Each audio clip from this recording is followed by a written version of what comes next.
تاریخ شاہد ہے کہ ہم نے تاریخ سے کچھ نہیں سیکھا۔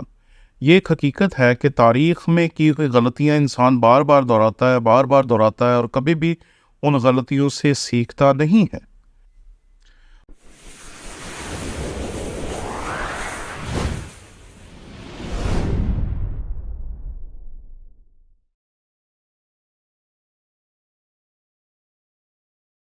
وسیع سکھ عظیم و جلیل نام میں آپ کے سلامتی، میرا نام پادری پروفیسر ٹونی ولیم ہے۔ ہمارے یوٹیوب کے گھرانے کے ایک فرد ہیں محمد مقصود صاحب۔ انہوں نے مجھ سے ایک سوال پوچھا، کیا آپ نے قرآن کو پڑھا ہوا ہے؟ میں نے جب یہ سوال پڑھا تو میں چونک گیا کہ یہ کس قسم کا سوال ہے۔ پاکستان میں رہنے والے ہر ایک شخص کے لیے جو گورنمنٹ اسکولوں میں پڑھا ہے، قرآن پاک پڑھنا ایک کمپلسری چیز ہوتی ہے، کیونکہ جب ہم گورنمنٹ اسکول میں پڑھتے ہیں تو روزانہ صبح اسکول کے تمام طالب علموں کو جاتے ہی نہ صرف اسمبلی میں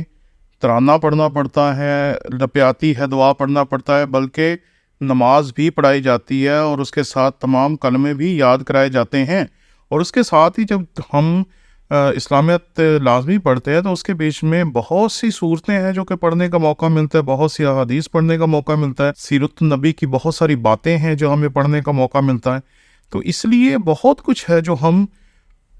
اسلام کے بارے میں، حضور کے بارے میں اور قرآن پاک کے بارے میں جانتے ہیں۔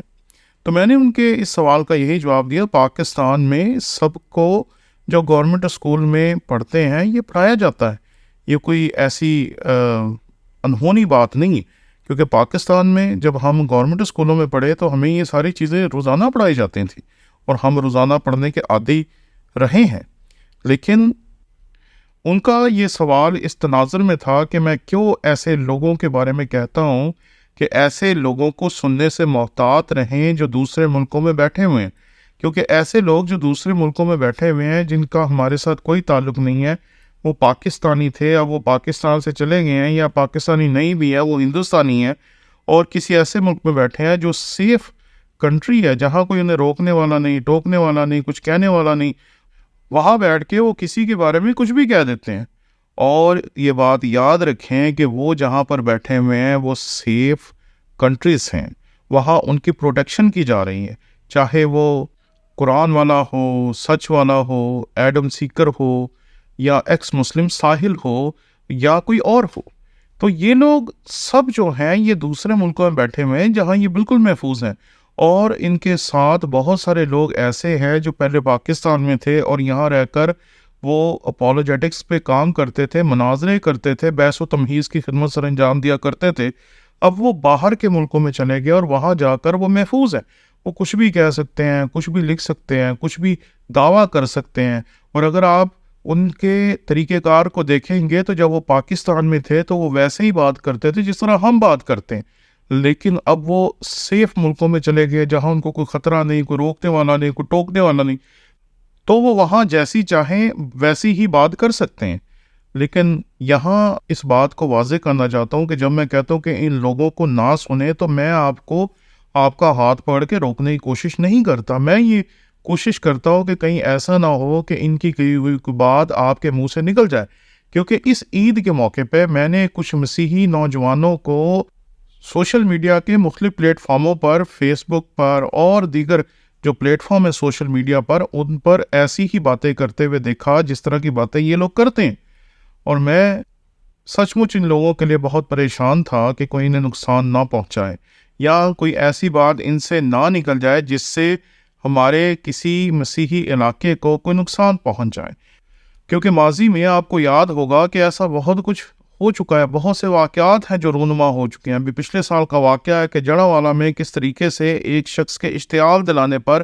پوری کی پوری مسیحی آبادی کو نظر آتش کر دیا گیا، 22 سے زیادہ چرچز کو جلا دیا گیا، اور جو کچھ ہوا وہ سن کر یا یاد کر کے بھی روح کانپ جاتی ہے کہ کس طریقے سے ہماری آنکھوں کے سامنے فیس بک لائیو کے اوپر ہم لوگ لائیو دیکھ رہے تھے، صلیبیں توڑی جا رہی تھی، مسیحیوں کے گھر جلائے جا رہے تھے، بائبلوں کی تصدیق کی جا رہی تھی، اور جو بھی برے سے برا وہ گروہ کر سکتے تھے وہ کر رہے تھے۔ لیکن کل جو واقعہ ہوا اس سے میں اس نتیجے پہ پہنچا ہوں کہ تاریخ گواہ ہے کہ ہم نے تاریخ سے کچھ نہیں سیکھا۔ یہ ایک ایسا جملہ ہے جو ہم پڑھتے ہیں کتابوں میں، لیکن اس کو عملاً میں نے دیکھا جب کل ہمیں سلیم کالونی گجرانوالہ کی خبر سننے کو ملی۔ جیسے ہی مجھے پتہ چلا کہ وہاں کچھ ایسا واقعہ ہو گیا ہے جس میں لگتا ہے کہ کسی مسیحی پر کوئی الزام لگایا جا رہا ہے، اور سلیم کالونی کے جو مسیحی ہیں انہوں نے اس علاقے کو خالی کرنا شروع کر دیا ہے، تو میں نے فوری رابطہ کیا کچھ پادری صاحبان سے جو اسی علاقے میں رہتے ہیں، اور انہوں نے مجھے جب ساری تفصیلات بتائی تو میں سر پکڑ کے بیٹھ گیا۔ ایک نوجوان ہے جس نے اپنے سسر سے بدلہ لینے کے لیے محض اتنی چھوٹی سی بات کے لیے اس نے ایک ٹک ٹاک بنائی، جس کو اس نے ٹک ٹاک کے ایک فیک اکاؤنٹ پر اپلوڈ کیا، اور بعد میں اس کو پبلک کرنے کے بعد اس اکاؤنٹ کو اور اس ویڈیو کو ڈیلیٹ کر دیا۔ یہ بات یاد رکھیں کہ ہم جس دنیا میں رہتے ہیں اس میں ہم تنہا نہیں ہیں۔ جب آپ کوئی ویڈیو اپلوڈ کرتے ہیں، جب آپ کوئی تصویر اپلوڈ کرتے ہیں، جب آپ کوئی پوسٹ کرتے ہیں، تو وہ سیکنڈوں میں ہزاروں، لاکھوں اور کروڑوں لوگوں تک پہنچ جاتی ہیں، اور بے شمار لوگ ہیں جو فوری طور پر چیز کو دیکھ کر یہاں اسے سیو کرتے ہیں، یہاں اسے ایک دم سے نوٹس میں لیتے ہیں، ایک دوسرے سے شیئر کرتے ہیں۔ اس لیے یہ سمجھ لینا کہ جو میں بات کر رہا ہوں سوشل میڈیا پہ، وہ میں کسی سے پرسنلی بات کر رہا ہوں۔ کئی مرتبہ جب لوگ کامنٹس کرتے ہیں تو وہ ایسے ہی کامنٹ کرتے ہیں جیسے پرسنلی کوئی بات کر رہے ہیں، لیکن ان کی اس بات کو ساری دنیا دیکھ رہی ہوتی ہے، سن رہی ہوتی ہے، اور ساری دنیا کو پتہ چل جاتا ہے کہ یہ کوئی خاص بات ہوئی ہے۔ ایسا ہی اس ٹک ٹاک کے ساتھ بھی ہوا کہ اس نے جیسے سے پوسٹ کر کے اس کے اکاؤنٹ کو ڈیلیٹ کر دیا، اس ویڈیو کو ڈیلیٹ کر دیا، تو اس کے ایسا کرنے کے باوجود یہ ویڈیو جو تھی یہ ہزاروں لوگوں تک پہنچ گئی۔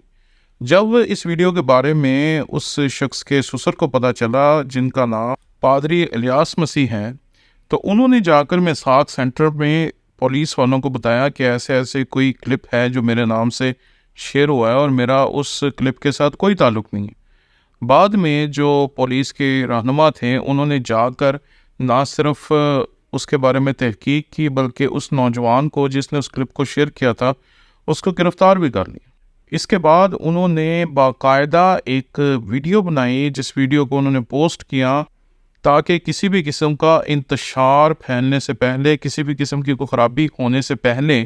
یہ بات سب لوگوں تک پہنچ جائے کہ جو شخص ہے پارس مسیح، اس نے اپنے سسر پادری الیاس صاحب سے کسی قسم کا بدلہ لینے کے لیے یا کسی طریقے سے ان کو نقصان پہنچانے کے لیے یہ قدم اٹھایا ہے، اور اس سے حقیقت کا کوئی تعلق نہیں۔ ان کی اس ویڈیو سے تمام مسیحیوں نے سکہ سانس تو لیا، لیکن حقیقت یہ ہے کہ ہم نے سیکھا کیا؟ جب جڑاوالا میں مسیحیوں کے گھروں کو، چرچز کو نظر آتش کیا گیا، تو تب بھی اسی قسم کی ایک بات ہمارے سامنے آئی کہ وہ تمام مسئلہ کھڑا کرنے کے پیچھے کچھ مسیحی بھی اس سازش میں شامل تھے۔ اس بات کو سامنے رکھنے کی وجہ سے جو سارے کا سارا کیس تھا، جس کو ہم اظہار ثانی کہہ رہے تھے اور سب کچھ کہہ رہے تھے، اسے ایک دم سے بدل دیا گیا، اور وہ یوں لگنے لگا جیسے کہ وہ مسیحیوں کی سازش تھی، شاید اسائلم لینے کی، باہر جانے کی، باہر جا کر سیٹل ہونے کی، یا کسی طریقے سے کوئی اسائلم وغیرہ حاصل کرنے کی ایک سازش تھی۔ تو ہم نے اس تمام واقعے سے کچھ نہیں سیکھا، کیونکہ اس وقت جو کچھ بھی ہو رہا تھا اس وقت بھی ہم لوگوں کو سمجھا رہے تھے کہ ہم نے پاکستان میں رہنا ہے، پاکستان ہمارا وطن ہے، خدا نے ہمیں یہاں پیدا کیا، لیکن ہم نے اس سے کچھ نہیں سیکھا۔ اور جب یہ والا واقعہ ہوا تو اس نے تو ہلا کے رکھ دیا کہ کیا مسیحی جو ہیں وہ سچ مچ ایسی سازشوں میں شریک ہیں، اور اگر مسیحی سچ مچ ایسی سازشوں میں شریک ہیں تو یہ بات یاد رکھیں کہ آئندہ جب کبھی ایسا کوئی واقعہ سچ مچ بھی ہمارے خلاف ہو گیا تو اس پر اسی قسم کا کوئی ٹھپا لگا کر اس کیس کو کلوز کر دیا جائے گا کہ یہ مسیحیوں کی کوئی اپنی ہی سازش تھی جس کے تحت یہ سب کچھ کیا گیا ہے۔ ہمیں اپنے جڑاوالا کے واقعے سے، گوجرے کے واقعے سے، شانتی نگر کے واقعے سے، جوزف کالونی کے واقعے سے سیکھنا چاہیے تھا کہ ہمیں بیوقوفوں کی طرح نہیں بلکہ عقل مندوں کی طرح چلنے کی ضرورت ہے، ہمیں سوچ سمجھ کے چلنے کی ضرورت ہے۔ ہم جو ویزوں کے چکر میں، باہر جانے کے چکر میں، اسائلم لینے کے چکر میں بڑے جذباتی ہو جاتے ہیں اور اپنے لیڈروں کو برا کہنا شروع کر دیتے ہیں، ان کے خلاف ویڈیوز بنانا شروع کر دیتے ہیں۔ اس حقیقت کو یاد رکھیں کہ کسی ایک شخص کی ہوئی ایسی حرکت پاکستان کے تمام مسیحیوں کو مشکل میں ڈال دیتی ہے۔